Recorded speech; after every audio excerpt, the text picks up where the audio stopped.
Hello and welcome to this incredible Lunch and Learn, first one of 2023 on diversity, equity, inclusion, beyond tick box ticking with Aubrey Blanche. Before we get started and before I hand over to Aubrey, I'd like to acknowledge the traditional owners of the land on which we meet. For me, that's the Gubbi Gubbi people, and I pay my respects to their elders past, present, and emerging. And now over to you, Aubrey. All right. Thank you so much, Charlotte. And thank you to everybody who showed up tonight. I'm super excited to be here and chat to you a little bit about building equitable workplaces and really thinking, again, we talk a lot about diversity, equity, and inclusion. And as you'll find out from me, I could not give fewer shits about diversity. And the reason is because I think that's where everyone is really obsessed. And it results in this pattern of sort of counting heads and ticking boxes that doesn't actually improve people's experiences meaningfully. And it also doesn't actually shift the macro patterns that we're kind of all stuck in. So it's not that I think diversity is terrible. I think that focusing on it actually undermines our intentions. But what I'm going to talk about today is really from the lens of thinking about what every person in their role can do. So it's really easy to think that it's always somebody else's job, or like you need a chief diversity officer to do something. And well, certainly I can tell you Culture Amp has one because it's me, is that everybody has a role to play in this, and it is not actually that complicated. So the thing you'll see from this is that you already have all of the skills that you need in order to lead, to grow, to build, to design in an equitable way. And so that's what I hope you get out of this. Is there's a lot of questions and reflection for you. I'll PDF the slides and I'll send them to Charlotte afterwards so everybody can take them home. Welcome to take notes if it works for you, but don't freak out or scramble. I'm happy to share them. And then of course you can always email me. Charlotte has my email. She can pass it around like Halloween candy. That's totally fine. So yeah, well, let's get started. Give me a second to share my slide. All right. Can everyone see that all right? Okay, cool. So really quickly, we will get over the boring part. I'm Aubrey. In my spare time, I'm the CEO of the Math Path, which is a DEI consulting firm. But to pay the bills, I am the Senior Director of Equitable Design at Culture Amp. If y'all may have heard of, we are based in Melbourne. We're a Series F, G, something like that, startup. They've raised a lot of capital. It's terrifying to me from a unit economics point of view. But at Culture Amp, I look after a couple of different things. So I look after equity and inclusion, sustainability, and philanthropy on the operations side. And then I'm also responsible for strategically overseeing the DEI business. So how Culture Amp delivers DEI products to market. So my experience before I was at Culture Amp, I was at a little tiny company called Atlassian, where I led their diversity and belonging function for about 5 years. So my work is mostly in doing equity work in technology, and especially in high growth scale-ups and startups. So, and a weird percentage of my career for being an American is based in Australia. So I'm very excited to be with you. And fun fact, I am making the permanent move to Sydney in just a couple of months. So very looking forward to that. Hopefully y'all will have me. I would like to be an honorary Aussie, and I am currently just still working on the paperwork. So let's start out with a little bit of a show of hands. How many folks on the call would say, I care about diversity? Yeah, right. Everybody raises their hands. You wouldn't be here if that weren't true, right? And so when I think about this is a very static concept. So you care about something, but what does that mean in terms of your day-to-day activities? So let's try this one. In the last week, I've taken action to include someone. Fewer? Yeah, usually we get a little bit of a drop off. And so the reflection question here is, if I don't do anything, what does that mean for my care? Is the care a story that I'm telling myself, or is it actually showing up in the values that I'm embodying day to day? And now this last one is what my hope you'll be able to say yes to at the end of this session. So this is a little bit of a trick because I haven't actually taught you what equitable design is yet. But my hope is that rather than caring about diversity or taking action to include someone, that you can actively think of yourself as an equitable designer. of the interactions, experiences, and systems that you interact with. So I believe that this is my personal theory of change. And what I hope it brings to you is the idea that you have incredible power to remake the world. And that doesn't mean you have to fix everything all at once. You just have to fix the next thing right in front of you. So, does anybody know what this is? We're going to talk about Roman architecture for a minute. Anybody? Yeah, jump in. Do you want me to talk? Yeah, go ahead. Do you know what it is? Sure, it's like an aqueduct. So I think if it's in Spain, probably Segovia, I'm guessing. Yes, absolutely. It is an aqueduct. So for folks on the line who don't know what an aqueduct was, is there were these incredible structures that piped water into ancient Rome. And around the Roman Empire. And so they allowed population centers to grow significantly larger than they would have without this water source. But there is something fundamentally flawed about aqueducts. And that's the fact that the pipes were made of lead. And so we have this incredible marvel of human engineering, and then we find out that it's actually toxic. And I like to think that our companies, our society, are like aqueducts. They are marvels of human engineering. We should be incredibly proud of what they enable, but they are lined with lead if we don't intentionally design for something else. And what I mean by that is that our companies, our organizations, the decisions that we make inherit the sexism, racism, ableism, ageism, et cetera, et cetera, et cetera, that the world has, right? So without intentionally designing away from those norms, we will inherit them even if we don't mean to. And so equitable design looks to say, if my organization is a semi-closed system, how do I design against those patterns that I'm inheriting? And what all of the research on the business case for diversity would tell you is this is going to produce greater financial performance, which I will tell you I'm not super amenable to as an argument, because it is creepy to me to say, to Sally in product management, please prove this will help the stock price and then I will prevent you from being sexually harassed. I don't think that is a strong case for change. So I'm a big believer, and the most successful leaders I've seen do this because it's the right thing to do, and also tend to get a bunch of cultural, innovative, and financial benefits out of it. So you actually get rewarded for being a good person. So now when we're talking about this, there's lots of different types of people. And when we talk about diversity, it's often a really dizzying set of personal characteristics that we can talk about. So a really, really sensible question is, where do I start? And my answer is we always start with racism. One, it is the most uncomfortable for people to deal with. And so that means we start with the hard case. We move from racism to ableism to transphobia.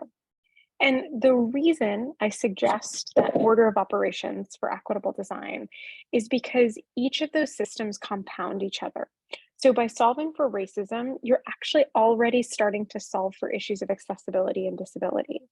And when you solve for racism or white supremacy, you're also solving for some of the underlying systems that create transphobia.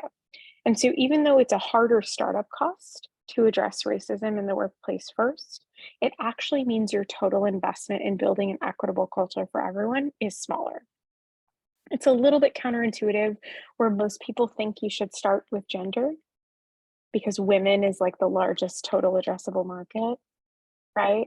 But it turns out that when you start with gender, what happens is you tend to build systems that work for straight, white, cisgender, economically privileged women, but leave behind people who have more intersectionally marginalized identities. So women of color, disabled women, transgender women of color get left out. And so when you go racism, ableism, transphobia first, the types of systems, practices, and skills that you're building also support people like those straight, cisgender, economically privileged white women.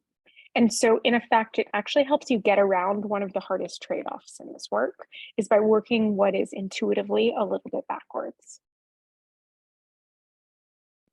Now, I want to talk about equitable design principles because all of you are builders. And my hope is by engaging in these design principles, you'll see that you can apply them to really any scenario.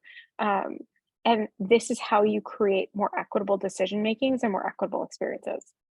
So the first design principle of equity is consent. So we have to be constantly thinking about power dynamics and is anyone being coerced to do something? And this can be really explicit, like is someone being explicitly forced to do something, but it also can come in the form of thinking about if someone feels undue pressure to say yes to something. So sort of explicit as well as that implicit consent.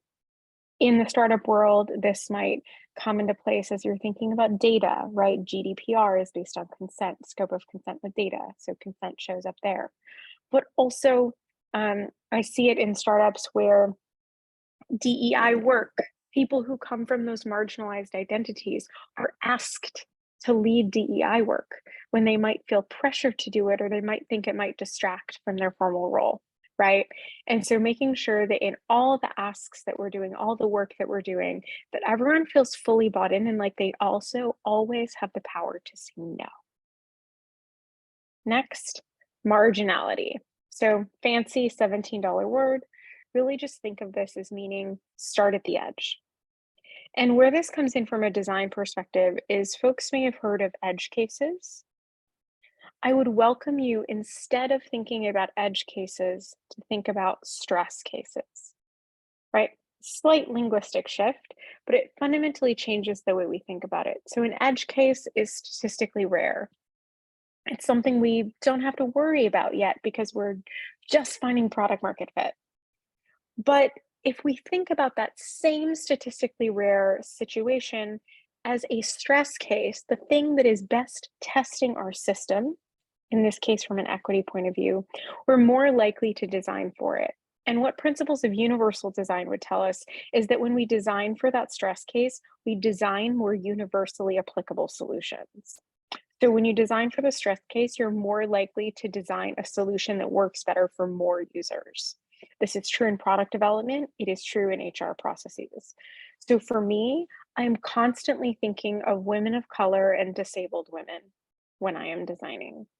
And the reason is because if a system or a process works for my transgender woman who has ADHD, the likelihood that it works for a cisgender man who is neurotypical is very high. So I don't have to choose between whose experience I'm improving. Whereas if I'm designing for that cisgender neurotypical man,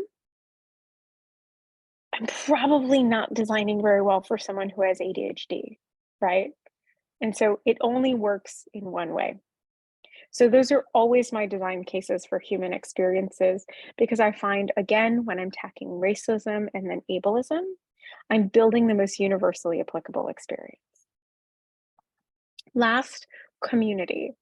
So this is really important, not to say that we rule by consensus, but that we look to the people who are marginalized or who are impacted to define both what is a problem or what is the problem space we're looking at, as well as what are the potential solutions you want to see. So really, really, it's about giving power and agency back to those communities to define their own destinies. And us, especially as leaders with those power and influence in our organizations or in the broader ecosystem, being the conduits to make those things happen. So in order to place the community in a position of agency and power, it requires us to think that we are in service of equity and that we are supporting players in doing this. And I find that this helps me get my ego out of the way. I love being right, but that doesn't mean I'm always right. And it really helps me open that mind, because what happens is we all get stuck in our own perspectives, right? We can all be a little bit myopic, and the more power that we have, the more that that's true. And so by prioritizing the voices, perspectives, and solutions of the community, we're able to better understand solutions and implement the ones that actually work for them because they have the local context, right?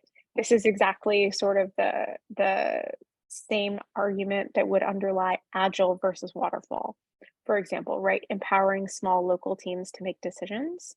This works in DEI work as well. And then last, progression. So again, borrowing a little bit from Agile, I did spend a lot of time at Atlassian. really thinking about the idea that you do not have to boil the ocean in this work. It is super easy to look at one of these systems of oppression or exclusion and think, I don't solve all that. And you would be totally correct, but no one is asking you to. Just make the one next most equitable choice, right? So pretty soon, as you begin to practice, equity will become a system of analysis or a point in your decision-making framework, rather than a set of things that you do. So equity is the process by which you arrive at doing what you were already going to do in the first place. So remembering it's just about taking that next right step. It's not about doing everything all the time, everywhere. So the question for me that I ask myself constantly when I'm making a decision, I'm doing anything, is, does this help create equal power or equal opportunity? And if I'm not sure, that tells me where I need to go educate myself. If the answer is no, it tells me I need to do something differently. And if I say yes, I've nailed it. Now, I find the most interesting spaces are when I say no, because when you say no to this question, it opens up a million different possibilities about the way that things can be done differently.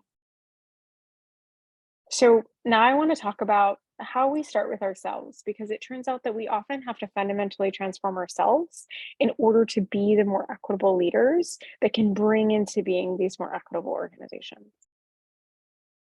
So first, I always start with a little self-reflection. If these concepts are new, if you haven't invested in equity and inclusion, first of all, do not feel shame. It is not a productive emotion, but take a moment to reflect on, why haven't you prioritized this before? Is it that you don't have a system to keep it top of mind? Is it you haven't had sufficient motivation? Whatever it is, identifying the blockers to you will be crucial to building a new system that keeps you accountable to yourself for considering equity in your actions and decisions. But again, really important, it is very normal to feel blame, shame, guilt, all the nasty emotions. Go read a Brene Brown book if it comes up. But really think about the idea that, like, this is not about blaming, shaming, or telling you how bad you did before, right? As Maya Angelou said, when you know better, you do better, and take that action and have a little self-compassion. This is about taking one better step tomorrow than you took yesterday. That's it. So next, going back to this idea of, does this create equal power of opportunity? If the answer is no, ask, why can't we choose differently? So the fact is, there are ways that things are done that are generally just there because, well, they're probably racist and sexist. Why? Because most of the things that we do in talent, I have to tell you, having been doing this for 10 years, is that often we built systems that really did work very well for a very small set of people.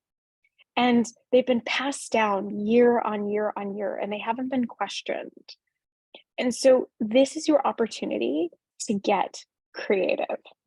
Everybody in this room has an incredible vision, right? You wouldn't be sitting in this room if you weren't a visionary and if you weren't incredibly creative.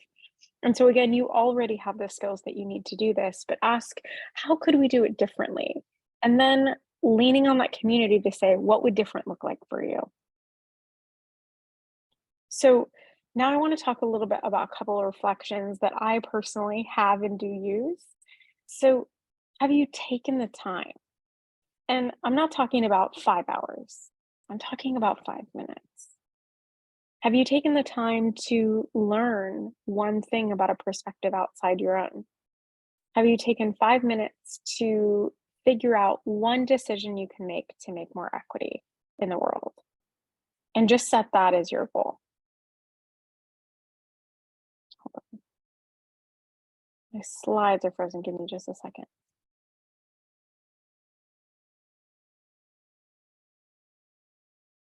Okay. What one thing can you do differently this week to change that if the answer was no? And then how can you build that into a system? So thinking about building an accountability mechanism for yourself. When I was just learning about this stuff before it was my full-time job, I set aside 20 minutes a week to either find new voices to follow on social media when I was on Twitter all the time, or to read a blog post by someone who had a life experience I didn't. And again, those two things feed into each other. My Twitter would often surface me content that I would save for later. But that's one of the ways that I became an expert in DEI, was just by listening to people who are dissimilar to me.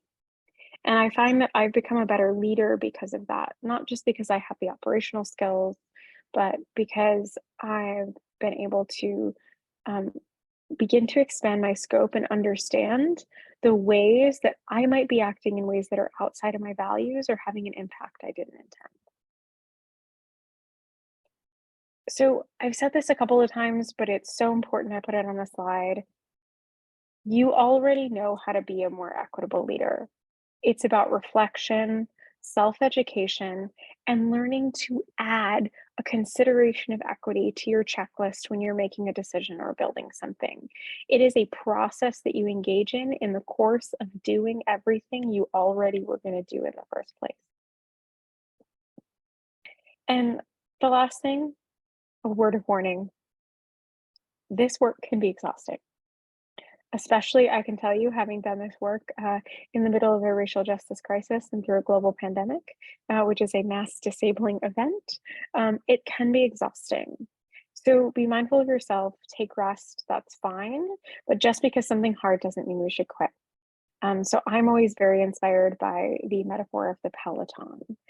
If you are a big fan of the Tour de France, or if you're not, the idea that bikers ride in roughly a line so that the front rider is taking the bulk of the wind. That person out front doesn't stay out front for the whole time. They circle back and enjoy the protection of the rest of the pack. And so that's actually what, these are social movements for justice is about when you have the moment to take the big swing, or you have that moment to ride out front, take it when you have it. But when you don't have the capacity, when you don't have the energy, give yourself a moment to hang back in the Peloton. Your moment to shine will come again. So getting into reflection, what is an experience that you could better understand to help you make more equitable decisions? So the way I often do this is I have gotten a piece of paper and folded it in half. And on the left-hand column, I wrote down all of the ways that I am privileged. So what are the ways that I am advantaged? So for me, I am white assumed. I am invisibly disabled. I grew up, never struggling for money.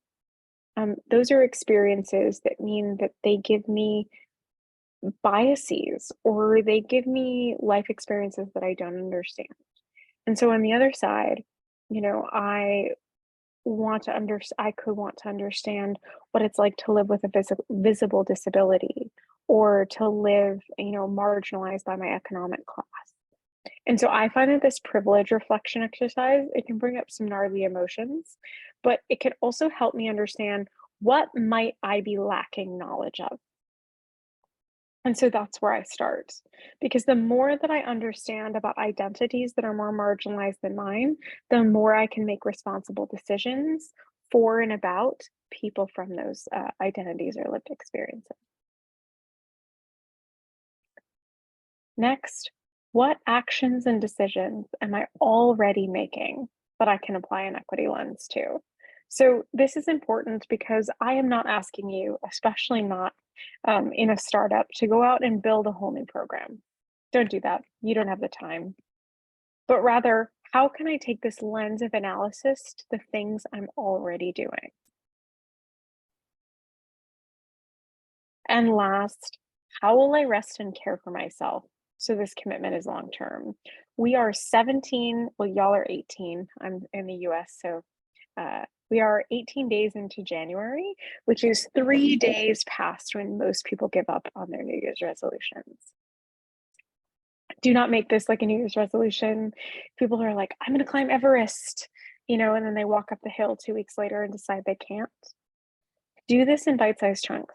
What is the smallest bit that you can commit to, that you can do consistently. It is better for you to do tiny things consistently than it is for you to take a big swing and exhaust yourself. So it's important also not to judge that you have to make the world's biggest contribution right away. Little tiny contributions snowball, they add up, and they are meaningful. So now I want to talk a little bit about inclusive leadership at the level of teams, because I imagine that's where you all are thinking. In large enterprise, it's about building talent systems, but in small companies, it's actually about how teams interact. So first, personal growth. We've already talked about how, but reflect intentionally on what you already have the ability to do and impact. Identify where you don't understand something and make a plan for self-education. Take a risk. So maybe a surprising thing to see here, but the fact is that learning and growing in a space is inherently risky. Not only because learning always takes the risk that you'll be wrong, but I guarantee you are going to get it wrong in this work. And I guarantee that because I am an expert with 10 years of experience, and I constantly get it wrong. And so it's more about being continuously willing to learn, and especially to learn from your mistakes. And part of being wrong means that we need to take feedback.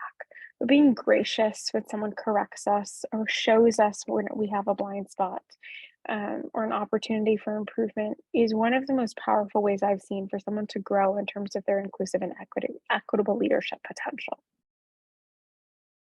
Now, thinking about one-on-one interactions, when I'm trying to create an inclusive, psychologically safe, high trust environment, the first thing I do is I share those intentions with people. So I say, hey, I really care about being an inclusive and equitable leader. I get that I might not get it right, but I'm hoping that you trust me enough to give me that constructive feedback when you see there's an opportunity for it. It can't guarantee that someone's going to feel safe with you, but I can tell you that it's going to go a lot further than not saying it. Next, process with your people. So one of the just inherent challenges of this work is when you learn about equity, that requires learning about aspects of our world that are just not fair. And that can be an emotionally shitty experience. But one of the things I found that's a little bit of a failure mode is, and I have done this, where I learned about something and I went to someone with that identity and said, oh my God, I can't believe it. I just learned this thing. Not a good idea, right? Because I don't need to educate people about their own systemic oppression. And so, whether that's I'm reflecting or processing something I've learned about racism, I do it with white people. When I'm processing something about ableism, I do it with non-disabled people, right? So again, don't ask marginalized people to carry the burden of our emotional processing. Ask for feedback about your inclusive leadership. So this can come in the form of a conversation, but it can also come in the form of a survey. So I used to do this pretty regularly, where about every half year or so, I'd send out like a 2-question survey to 20, 25 people that I worked with regularly. And I'd say, I'm trying to grow in my inclusive leadership journey. Question number 1, what's one thing I've done to make you feel like you are included or like you belong? And on the flip side, what's something I could have done that would have helped you feel safer, more included, or like you belonged? And then I would share it back. Here's what I heard from people, and here are the 2 things I'm committing to doing. That probably built more trust with people than just about anything else, because it was clear that I was open to learning. And I can tell you the first couple of times, it was rough to read the second question. It was not fun. But it did help me see where I had blind spots, and I ultimately became a more effective leader because of it. Next, accept even if you do the right things, people from marginalized or underrepresented backgrounds may not trust you right away. People who have experienced institutional betrayal or have been personally abused in the workplace might take longer than you'd expect to have or give that trust. Totally normal. Just keep doing the right thing anyway. And then stay aware and check in with people. So if you know someone comes from a particular identity and something tragic or something difficult happens in their community, it is okay to check in and ask them if they're okay. My script for that is, hey, I saw XYZ. No pressure to talk about it if you don't want to, but I want you to know I'm here and to support you if you need it. I can tell you this is even more important for Americans or folks doing work in America because we are a hellhole of interpersonal tragedies right now. So thinking about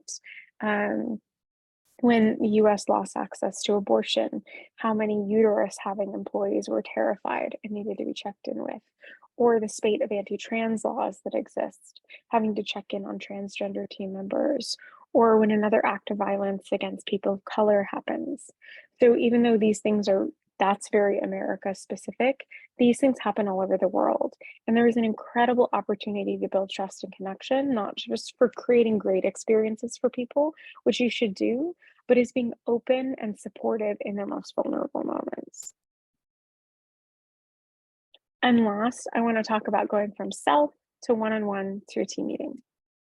So in meetings, think about whose voice is in the room. When you look around, does everybody look the same? Are there opportunities to create ways that different voices can be a part of a discussion or have input? Next, send meeting agendas. I know it's boring. I know it's a hygiene factor, but the fact is, this is not only good for introverts, it is good for people with different types of processing disorders, and it'll actually have a more productive meeting, I promise, even if it's a bullet point list sent in a Slack message. Next, be thoughtful about interruptions in meetings. They are incredibly psychologically damaging, and they're more likely to happen to people from marginalized groups. Some research suggests it's about 3 times more.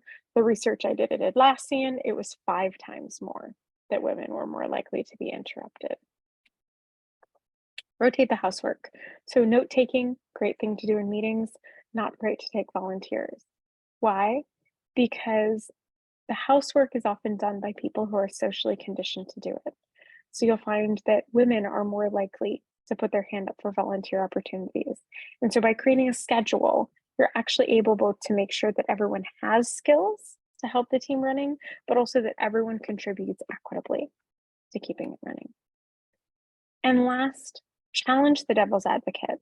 So I cannot tell you how many times I've been a part of a discussion and people have talked about something from their lived experience and someone has challenged it, usually someone from a majority group identity, because it was outside their experience. And so they devalued that perspective because it was outside of theirs. So especially when someone is sharing a perspective from an identity that is marginalized, remember that the devil has enough advocates. He does not need another one. And so I place an incredible amount of trust in those particular perspectives because they are so much harder to share, especially if you are underrepresented in the room that you're in. So how do you be encouraging and affirmative to people when they're sharing things from their lived experience? So what I want to leave you with, there's lots of specifics. I'll send the slides around and you can read them later, is this idea of adjusting by 1%. What we're talking about when we're talking about equitable design are tiny shifts in the decisions and actions that you take every day. It's not about building a whole different company, at least not all at once. So that's the end of the official portion of the presentation, but I'm really excited to just have a discussion and take questions. Wow, thank you so much, Aubrey. I'm like taking notes down and writing my all the ways that I'm incredibly privileged. I wanted to ask you about this because that was such a great session to go through, because when we think about DEI, it just goes to this targets. What's your take on targets? I don't think they're terrible. I think for small companies, they can be, and I apologize, my spouse just brought me dinner. This is a lunch and learn after all, so you know. Oh, good. Okay, well, this is a dinner. This is a dinner and learn for me. But I would say that, like, I'm not anti-targets, but you need to set smart ones. So you can keep me honest. Culture Amp does have representation targets, but really, I think that often targets can get in the way of equitable design. So I would say, I think you can pick them at the company level for small companies, but it's more important to build the muscle of thinking about equity and learning about inclusion. So if I were to set like a process target, I think those are much more powerful. So everyone on the team has had an equity and inclusion learning experience every month this year. I think that that's actually more powerful for creating cultural change than just saying like, we're going to have 52% women and non-binary people on the team. I don't think they're harmful, but I think if you're not investing in like the culture, the equity and the inclusion work, the diversity targets are going to create some wonky incentives that aren't usually sustainable as a company grows.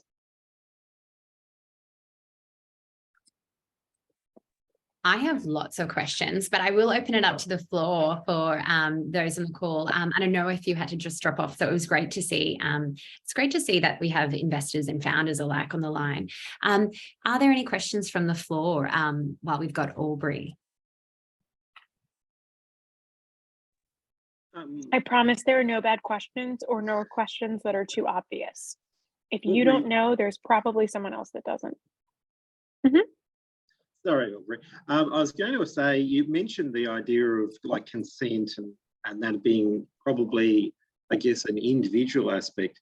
And then there's the sort of concept of community. Is there a sort of, I mean, I guess there's some sort of a conflict potentially, not always, but sometimes between sort of community and individual. How do we rationalize, manage, respect that? Oh, that's such a good question. And I can think of like 7 problems where that comes up in this work. So I would say that for me, it comes back to being able to define and understand harm. And sorry, I know that was probably not what you were expecting, but for me, when I think about, do I prioritize like the group welfare or like individual welfare, autonomy, etc., I kind of ask the question, who will be harmed by this, right? Because there are some times where prioritizing the group is just like mildly inconvenient or annoying for the individual. And then there are certain times where the individual is actually hurt or harmed in some way. So I'm a big believer in like interdependence and thinking about the community level. But I think it's really important when we define the community, we have to be careful about who's in it. So if the community is broad enough that we're talking about people from sort of majority or privileged groups, as well as underrepresented or marginalized groups, I'm always going to privilege those marginalized people's experiences, not because I don't care about the experience of those who are privileged or majoritarian, but because they will probably be fine. Like they will probably not be harmed. Now, if they're going to be harmed, we need to deal with that and avoid it. But the potential for harm from someone who's marginalized is much higher. So if the community is made up of a mix of people, I'm going to prioritize the individual experiences for those who are marginalized.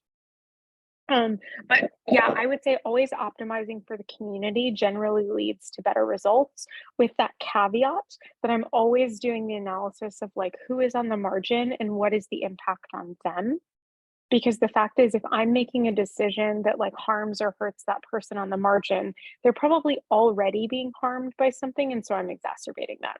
But that's a really good question. And there is no perfect answer. That goes back to my earlier point that like, you're definitely going to get it wrong and you just have to take some feedback because this is always a learning process.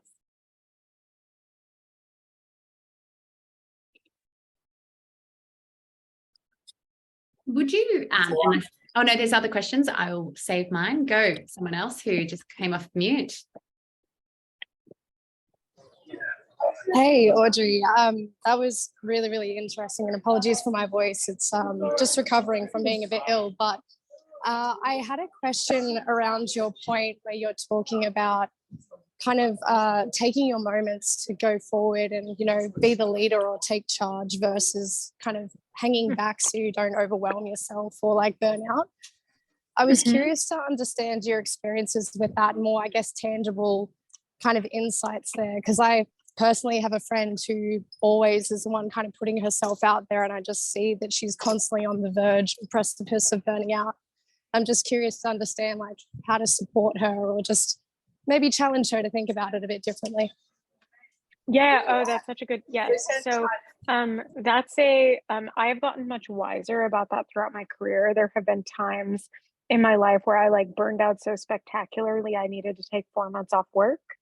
And what I think it comes down to are how I when I coach people or sort of mentor them in this space, whether or not they're like practitioners of DEI or not, is be parsimonious about how many issues you fight for versus advocate for.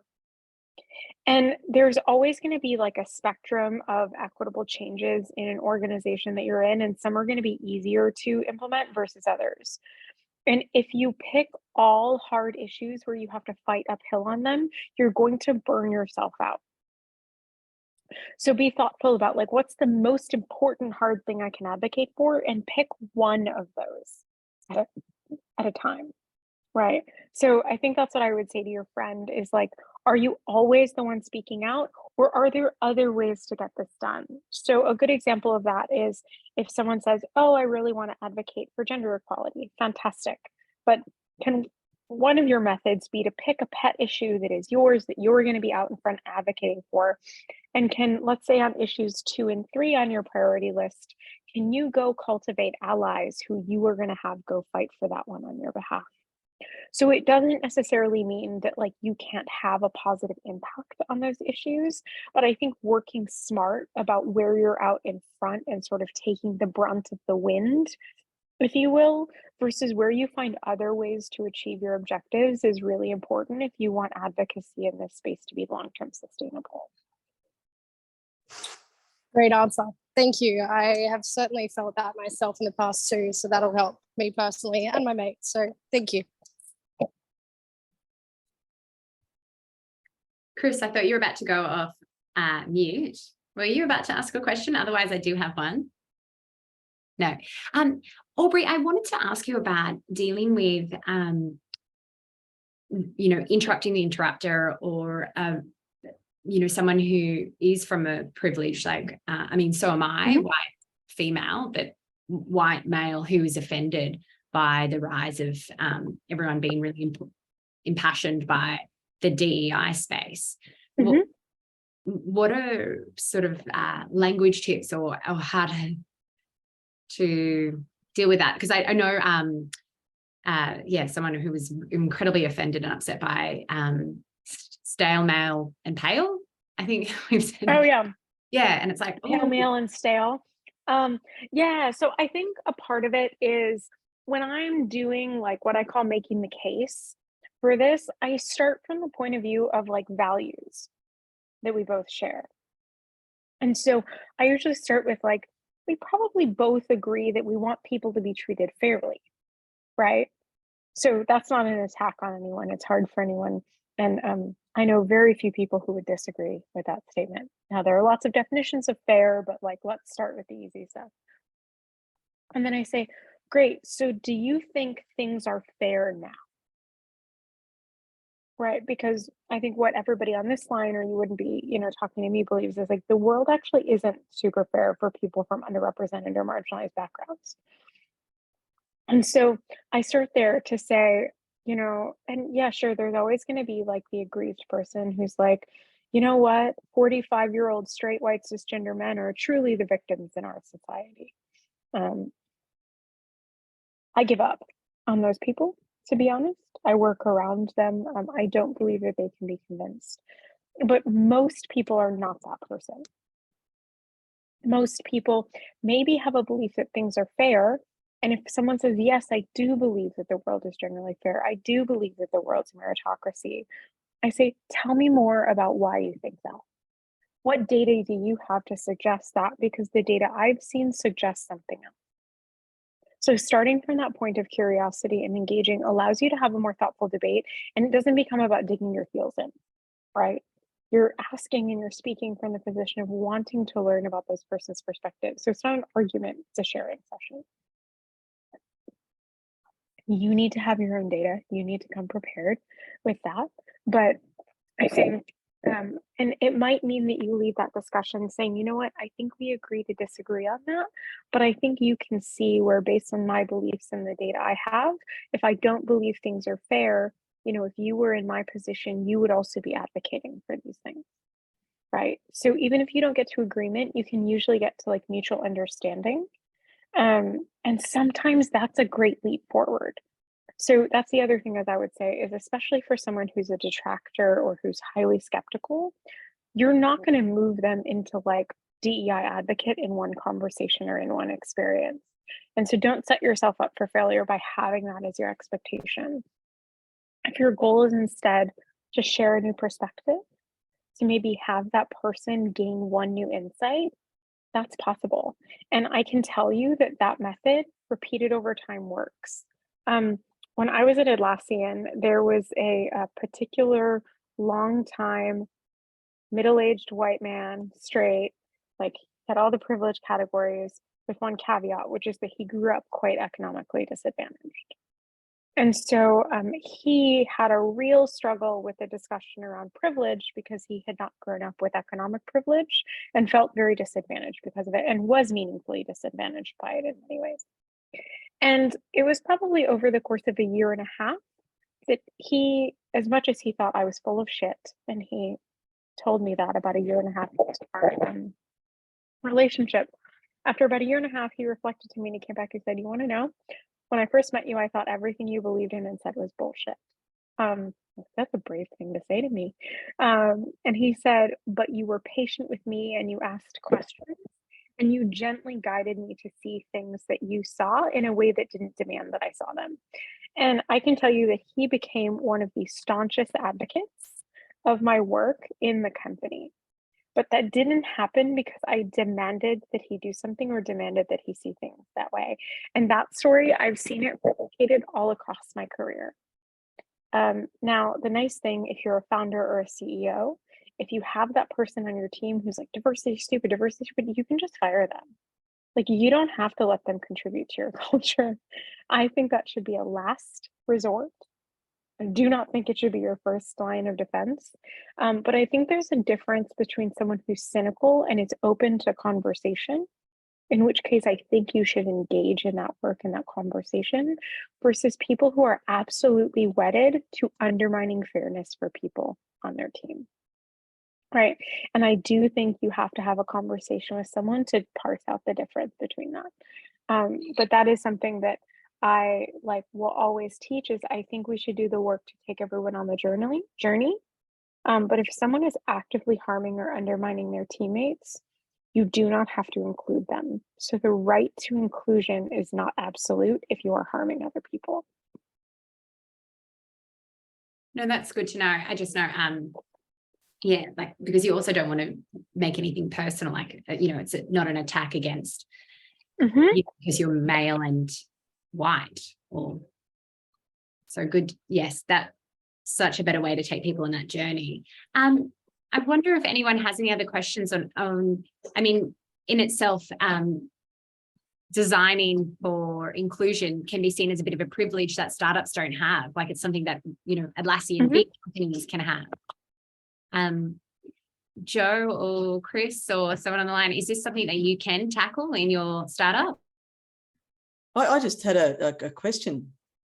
It's really, I'm sort of at the verge of hitting the market with my product, so hopefully I'll be building a team soon. And but what's really important to me is creating a safe place for teams. So when you do have, not all disabilities are visible. And I guess we're just going through a mass disabling event with long COVID happening to lots of people, which won't always be visible. Then people will be coping with it, perhaps not so keen to talk about what they're experiencing because they don't want to be seen to be less able to do the work. But trying to sort of see into the future and think how to create a safe place for individuals, but also within teams where we can have a transparency and an honesty and an acceptance of what all team members are going through. And so I'm just wondering, how do you make a safe place for that diversity within a team, for that transparency And then I guess there are times where that's not appropriate. I guess there are times where there just has to be a one-on-one with the leader of the team, whoever that is, and the team member. So I'm just trying to sort of think ahead and how to best navigate through those questions. Yeah, that's so good. So I think one of the best ways to create safety, and this speaks both to disability specifically, but more broadly, is when I'm bringing someone onto my team, I'm always really proactive about sharing what resources are available to them. And at a startup, that doesn't mean money stuff. What I mean is I always ask someone, I'm really passionate about this being a safe, accessible team for everyone. Are there any specific supports that you need in order to thrive? That could be a formal accommodation or adjustment, but it might just be something I need to be aware of so I can support you. Who's going to hate getting that question asked of them? But you've subtly introduced an anti-ableist idea without even asking of someone to disclose a disability, right? So when you're asking, do you need support? You're not actually requiring that someone disclose the reason that they need the support. You're just asking what it is. And so I think that can create a lot more safety, especially around disability, which is so stigmatized and can feel so scary to disclose to an employer. So that's one thing. And then I think based on that information that you're taking in, how do you communicate to the team in a general way? So I'm going to use the agenda thing as an example. I had someone on my team who has ADHD. And so for them, it's really important that they have time to prep for meetings. To gather their thoughts so that they can show up and give the input they want. And so for them, it was really important to get at least a 24-hour heads up on what we were going to discuss in our team meeting so that they could participate fully. And so rather than going to the team and saying, this is a fake name, but Joe has ADHD, and so we need to send agendas ahead of time. I said, hey team, I want to change our working norms to better support the whole team. It's going to be our meeting that who's ever chairing it sends up that agenda a day in advance. And so I'm actually able, without even disclosing who or why, I just know that it's going to be a better working norm for the team. I'm able to make adjustments on the fly as we add people and their needs change. And what I've found is that question is certainly anti-ableist, but it ultimately just helps you develop better community norms, right? The types of things that you do to accommodate people generally are probably good practices anyway. Some of which apply to the community, some of which might just be one-on-one in the group. But anyway, that's the way that I would ask is just what specific support do you need from me, right? And that could be, I need 2 15-minute check-ins with you every week. I want my one-on-ones to be split up. It could be, I need you to not micromanage me, right? There's any number of things that someone could articulate to you, but I'll bet you that most of their bosses never asked them that question. Aubrey, thank you so much. That does take us up to a wonderful hour with you in your evening, our roughly lunchtime. It's been really enlightening, and it's so good to see, because we often think of this as just the targets, and we think of it with the gender lens. So thank you so much for taking us on that journey. And I'm sure everyone who during the call has a couple of pieces of information or actions to take this week and beyond. So thank you so much. And I will definitely share the deck and notes around.